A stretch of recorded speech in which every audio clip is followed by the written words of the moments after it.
तो बच्चों आज हम लोग क्लास 10वीं का जो अध्याय 4 में रसायन विज्ञान का चैप्टर है कार्बन एवं उसके यौगिक, इस चैप्टर का एक छोटा सा टॉपिक हम लोग पढ़ेंगे हाइड्रोकार्बन के बारे में। तो सबसे पहले हम लोग समझते हैं हाइड्रोकार्बन कहते किसे हैं।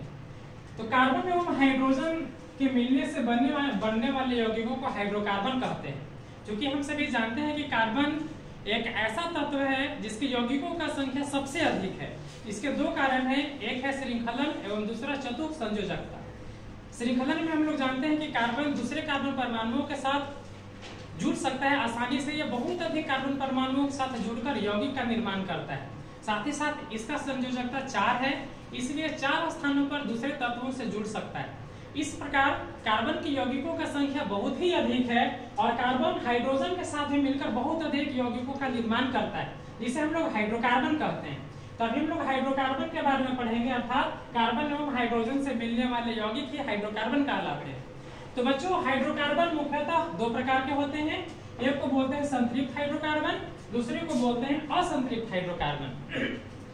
संतृप्त हाइड्रोकार्बन को अल्केन भी कहते हैं, जबकि असंतृप्त हाइड्रोकार्बन दो प्रकार का होता है, एक है अल्कीन और दूसरा है अल्काइन। अल्केन क्या है?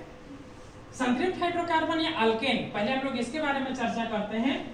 जब कार्बन कार्बन परमाणु के बीच में एकल आबंध होता है, अर्थात कार्बन कार्बन परमाणु एक एकल आबंध से जुड़े रहते हैं, तब इस प्रकार के हाइड्रोकार्बन को हम लोग बोलते हैं अल्केन। अल्केन का सामान्य रासायनिक सूत्र होता है CnH2n+2। जितने भी हाइड्रोकार्बन है अल्केन, उसमें यही रासायनिक सूत्र हम लोग अप्लाई करके यौगिकों का निर्माण कर सकते हैं। CnH2n+2, जहां n बराबर 1 2 3 4 5 6 इस प्रकार आगे। इसमें हम लोग पहले ही पढ़ चुके हैं कि 1 का मतलब होता है मिथ, 2 का मतलब ईथ, 3 प्रोप, 4 ब्यूट, 5 पेंट, 6 हेक्स हेप। इस प्रकार से 1 2 3 4 का मतलब है। जब हम लोग अल्केन का नाम लिखते हैं तो इसके नाम के अंत में हम लोग AN सफिक्स यानी कि प्रत्यय लगाते हैं। जैसे n बराबर यदि 1 रहेगा और यदि वो कार्बन कार्बन के बीच में एकल आबंध है तो उसके नाम के लास्ट में लगाएंगे n, जैसे मिथ, और एकल आबंध है तो मिथेन। उदाहरण के लिए हम लोग देखते हैं, जैसे n बराबर यदि हम लोग 3 ले लें तो इस सूत्र में हम लोग लगाएंगे n बराबर 3, तो क्या हो जाएगा CnH2n+2 में n बराबर 3 तो C3H 2 × 3 + 2 CnH2n+2 में हम लोग लगा दिए। इस प्रकार हो जाएगा C3H8। क्योंकि यहाँ पे 3 कार्बन है तो 3 में हम लोग जानते होता है प्रो, और इसके नाम के लास्ट में लगाएंगे N, तो ये हो जाएगा प्रोपेन। इसी तरह से अगर 4 कार्बन परमाणु रहेगा तो ब्यूटेन, 5 रहेगा तो पेंटेन, 1 जहां भी लगा रहेगा ANE, तो हम लोग समझेंगे कि वो एल्केन है, अर्थात कार्बन कार्बन के बीच में एकल आबंध है।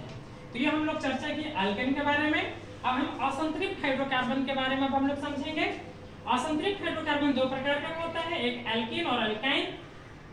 एल्कीन जब कार्बन कार्बन परमाणु के बीच में कम से कम एक द्वितीय आबंध होता है तो इसे हम लोग बोलते हैं एल्कीन।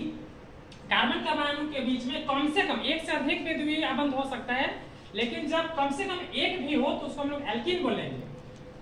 इसका सामान्य रासायनिक सूत्र होता है एल्कीन के लिए CnH2n, जहां फिर से n बराबर 1 2 3 4 होगा।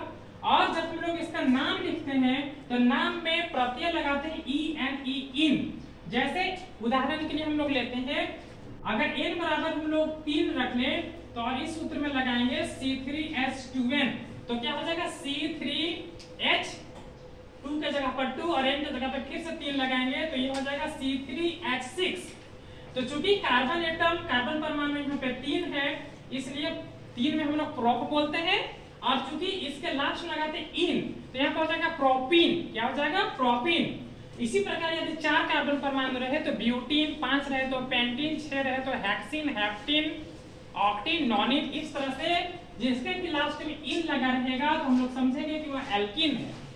तीसरे तरह का जो हाइड्रोकार्बन है यानी दूसरे प्रकार का असंतृप्त हाइड्रोकार्बन, उसे हम लोग अल्काइन बोलते हैं। अल्काइन का मतलब है जब कार्बन कार्बन परमाणु के बीच में कम से कम एक त्रि आबंध हो, एक से अधिक भी हो सकता है कार्बन के श्रृंखला में, लेकिन कार्बन श्रृंखला में यदि कम से कम एक त्रि आबंध हो तो इसे हम लोग बोलते हैं अल्काइन। अल्काइन का सामान्य रासायनिक सूत्र होता है CnH2n-2, इसका लास्ट में जब इसका हम लोग नाम लिखते हैं तो इसमें सफिक्स लगाते हैं YNE आइन। उदाहरण के लिए C3H द्वितीय H पे -2 करेंगे तो इसका सूत्र हो जाएगा C3H4।